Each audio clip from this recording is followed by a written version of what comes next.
రావయ్యా.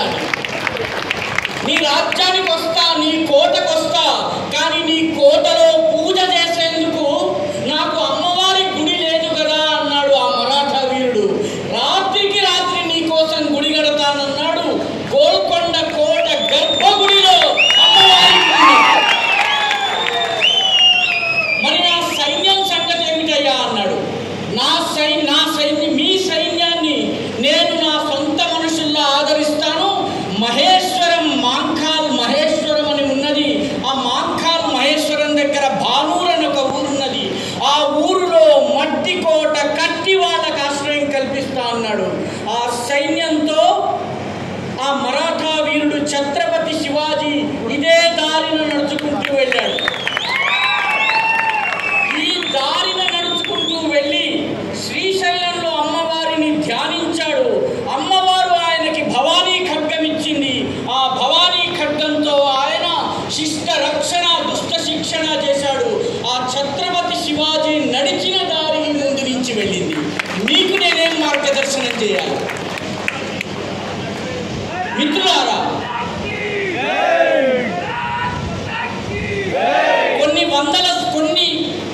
ఒక 100-150 సంవత్సరాల క్రితము దేవరకొండకు చెందినటువంటి మహారాణి ఈ దారిలో వెళ్ళేది. పల్లకి బోయిలు తీసుకువెళుతూ ఉండేవారు. ఆమెకి రక్షణగా ఆమె వేట కుక్కలు ఉండేవి. ఇక్కడికి వచ్చిన తరువాత ఈ ప్రాంతంలో కొన్ని కుక్కలు వచ్చి ఆ వేట కుక్కల్ని తరిమినాయి. ఎవరివి ఈ కుక్కలు? రాజ కుక్కలు వేట కుక్కల్ని తరుముతున్నటువంటి ఈ కుక్కలు ఎవరివి అంటే, ఇక్కడ ఒక బావాజీ ఉన్నారండి, ఆయనకు ఒక మఠం ఉన్నది. ఆ బావాజీ మఠానికి చెందిన కుక్కలు రాజసింహాసనానికి ప్రతీక అయినటువంటి వేట కుక్కల్ని తరుముతున్నాయి. ఒకసారి కాదు, 2 సార్లు కాదు, 3 సార్లు అయిన తరువాత రాజరికానికి, రాజధర్మానికి ప్రతీక అయినటువంటి ఆ రాణి గారు, ఆమె పేరు అచ్చమ్మదేవి.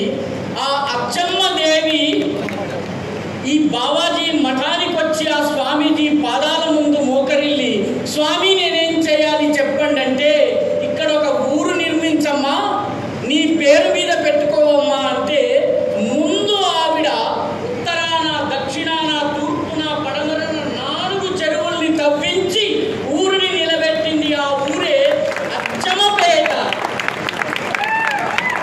ఈ అచ్చమ్మపేట నిజాం ప్రభువుల చేతిలో ఉర్దూలో అపభ్రంశమై అచ్చంపేట అయింది. ఇది అచ్చమ్మపేట. దేవి అచ్చమ్మ ప్రారంభించినటువంటి నగరం ఇది.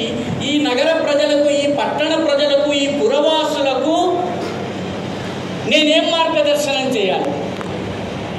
మిత్రులారా, ఈ గ్రామానికి చెందినటువంటి హనుమంతరావు గారు రాసినటువంటి భజన నేను ఈ వేదికకి వస్తున్న సమయంలో పాడుతున్నాను.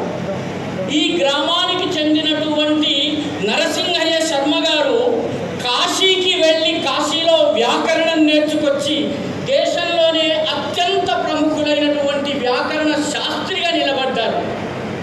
ఈ గ్రామానికి చెందినటువంటి ప్రజలు, ఈ ప్రాంతానికి చెందినటువంటి ప్రజలు దేశానికి, సమాజానికి, గ్రామాలకు, గ్రామాలలో ఉన్న ప్రజలకు ధార్మిక చైతన్యాన్ని నింపారు. దున్న ఇద్దాసు ఈ ప్రాంతం వాడు, వేపూరి హనుమంతదాసు ఈ ప్రాంతం వాడు, ఈ ప్రాంతానికి చెందినటువంటి మలికి సాహెబ్ ఇక్కడి వాడు, ముస్లిం అయినప్పటికీ శివుడి గురించి పాడినటువంటి వాడు. ఈ అచ్చమ్మపేట ప్రాంతానికి చెందిన ప్రజలు శివుడిని అడిగారు. పార్వతీదేవికి చెప్పారు, ఎంత బీదావాడమ్మ శివుడు, ఓ పార్వతమ్మ ఎంత బీదావాడమ్మ శివుడు, ఉండడానికి ఇల్లు లేదు, శ్రీశైలం వెళ్ళినాడు, కట్టడానికి బట్ట లేదు, పులి చర్మం కట్టినాడమ్మ అని పార్వతీదేవికి శివుడి పరిచయం చేసినటువంటి వాడు ఈ ప్రాంత వాసులు. వీళ్లకు మార్గదర్శనం ఏం చేయాలి? మిత్రులారా, జన చైతన్యము, ధార్మిక చైతన్యానికి మారుపేరు ఈ ప్రాంతము. ఇక్కడి నుంచి ఒక 40 కిలోమీటర్లు వెళితే ఏడాదికి ఒక్కసారి శివయ్య నిద్ర మేలుకుంటాడు. 7 కిలోమీటర్లు కొండలోతుల్లోకి దిగి లక్షలాది మంది భక్తులు ఆ శివయ్యను పూజ చేసి వస్తారు.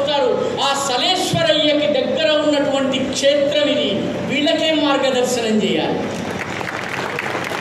ఇక్కడ నుంచి 10 కిలోమీటర్లు ముందుకు వెళితే శ్రీశైలపు ముఖద్వారమైనటువంటి శంకరాచార్య భగవత్పాదులు దర్శించినటువంటి ఉమామహేశ్వరం ఉన్నది. ఇక్కడి ప్రజలకు ఏం మార్గదర్శనం చేయాలి? కాబట్టి ఇక్కడి నుంచి కొంచెం దూరం వెళితే మన్ననూరు అని ఒక ఊరుంది. ఆ మన్ననూరుకి కూడా ఒక చరిత్ర ఉన్నది. ఆ మన్ననూరులో నిరంకుశ నీచ నిజాం ప్రభువు ఒక జైలు కట్టించాడు. ఆ జైలుని హైదరాబాద్ కాలాపాని అనేవాళ్ళు. ఆ జైలుకి వెళ్ళిన వాడు బ్రతికి తిరిగి రాలేదు. ఆ జైలులో ఉన్నటువంటి దోమలు కుట్టి మలేరియా వచ్చి చచ్చిపోయేవాడు. ఆ జైలుకి మన్ననూరు జైలుకి పంపితే నిజాం పరిపాలనా కాలంలో మనిషి తిరిగి రాడు, శవం తిరిగి వస్తుంది. అలాంటి చోట ఉత్తరప్రదేశ్ నుంచి వచ్చినటువంటి ఒక యువకుడు, ధర్మ ప్రచారం చేస్తున్నటువంటి ఒక యువకుడు, బలవంతంగా మత మార్పిడికి గురైనటువంటి వాళ్ళని మళ్ళీ శుద్ధీకరించి హిందూ ధర్మంలోకి తీసుకొస్తున్నటువంటి ఒక యువకుడు నిజాం ప్రభువుకి కంటగింపుగా తయారైతే అరెస్ట్ చేసి తీసుకొచ్చి మన్ననూరు జైల్లో పెట్టారు. ఈ మన్ననూరు జైల్లో ఉన్నటువంటి మహమ్మారి దోమలు కుట్టి చచ్చిపోవాలని కోరుకున్నాడు. స్వాతంత్ర సమరయోధులు, కాంగ్రెస్ పార్టీ, మిగతా పార్టీల వాళ్ళు నిజాంతో చర్చలు జరుపుతున్నప్పుడు ఆ మన్ననూరు జైల్లో ఉన్నటువంటి యువకుడిని విడిచిపెట్టండి అన్నారు. నిజాం ప్రభు అన్నాడు, మీ అన్ని కోరికలు తీరుస్తాను కానీ మన్ననూరు జైల్లో ఉన్న ఆ యువకుడిని నేను వదిలిపెట్టేది లేదు అన్నాడు. అయితే ఈ హైదరాబాద్ కాలాపాని లాంటిదే ఒక కాలాపాని అండమాన్ నికోబార్లో ఉండేది. ఆ కాలాపానిలో సావర్కర్ అనే దేశభక్తుడిని జైల్లో ఉంచారు. జైల్లో ఉంచుతున్న సమయంలో 2 జీవితకాల శిక్షలు వేశారు. శిక్షలు వేస్తున్నప్పుడు ఆ జైలర్ అన్నట్ట, మిస్టర్ సావర్కర్ 2 జీవిత కాలాలు అంటే 50 సంవత్సరాలు, 50 సంవత్సరాలు బ్రతికి బట్టగట్టి బయటకు వస్తావా అని అడిగట. అప్పుడు సావర్కర్ ఆ జైలర్తో అన్నట్ట, మిస్టర్ జైలర్ 50 సంవత్సరాలు నీ బ్రిటిష్ పరిపాలన ఈ దేశంలో ఉంటుందా అన్నాడు. 50 సంవత్సరాలు పూర్తి కాకుండా బ్రిటిష్ ప్రభుత్వం పోయింది. అలాగే మన మన్ననూరు కాలాపాని జైల్లో ఉన్నటువంటి ఆ కుర్రవాణ్ణి దోమలు కుట్టి ఆకలితో రకరకాల సమస్యలతో చనిపోవాలని భావిస్తే శిక్ష పూర్తి చేసుకుని మృత్యుంజయుడైన ఆయన బయటకు వచ్చాడు. ఆయన పేరు పండిట్ నరేంద్రజీ. పండిట్ నరేంద్రజీ విగ్రహం చూడాలన్నట్లయితే, పండిట్ నరేంద్రజీ విగ్రహం చూడాలంటే కోటిలో ఉన్నటువంటి ఆంధ్ర బ్యాంకు ఎదురుగా ఆయన యొక్క నల్లరాతి విగ్రహం ఉంది, పండిట్ నరేంద్రజీ విగ్రహం. ఆ పండిట్ నరేంద్రజీ మృత్యుంజయుడై బయటకు వచ్చిన మన్ననూరు ఇక్కడున్నది. అటువంటి ప్రజలకు మార్గదర్శనం ఏం చేయాలి? అందున భోజనానికి సమయం అవుతున్నటువంటి సందర్భంలో మార్గదర్శనం ఏం చేయాలి? కాబట్టి నేను ఎక్కువ విషయాలు చెప్పను. మిత్రులారా, ఈ దేశంలో ఉన్నటువంటి ప్రజానీకానికి, ఈ దేశంలో నివసిస్తున్నటువంటి వ్యక్తులకి ఒక మహత్తరమైనటువంటి శక్తి ఉంది. ఈ జాతి మృత్యుంజయ జాతి. ఈ జాతిని చంపడానికి స్కైథియన్లు, పార్థియన్లు, బ్యాక్ట్రియన్లు, హూణులు, శకులు, గ్రీకులు, కుషాణులు, అదేవిధంగా ఖిల్జీలు, గోరీలు, తుగ్లకులు, మొఘలులు, వాళ్ళ తరువాత డచ్ వారు, పోర్చుగీసు వారు, ఫ్రెంచ్ వారు, అదేవిధంగా మిగతా ఇంగ్లీషు వారు 17 రకాల దాడి చేసిన తరువాత కూడా 2,500 సంవత్సరాల దాడిని తట్టుకున్న తరువాత కూడా ఈ జాతి తన యొక్క సంజీవని శక్తిని కోల్పోకుండా అదే విధంగా నివసిస్తూ ఉంది. 2500 సంవత్సరాల క్రితము ఏ వేద మంత్రాలనైతే ఆఫ్ఘనిస్తాన్లో చదివారు, అవే వేద మంత్రాలు ఈరోజు అచ్చంపేటలో చదువుతున్నారు, అనకాపల్లిలో చదువుతున్నారు, అమరావతిలో చదువుతున్నారు, పైన్సాలో చదువుతున్నారు, హైదరాబాదులో చదువుతున్నారు. 2500 సంవత్సరాల దాడి తరువాత కూడా తన వేద మూలాలని మర్చిపోని జాతి మన జాతి.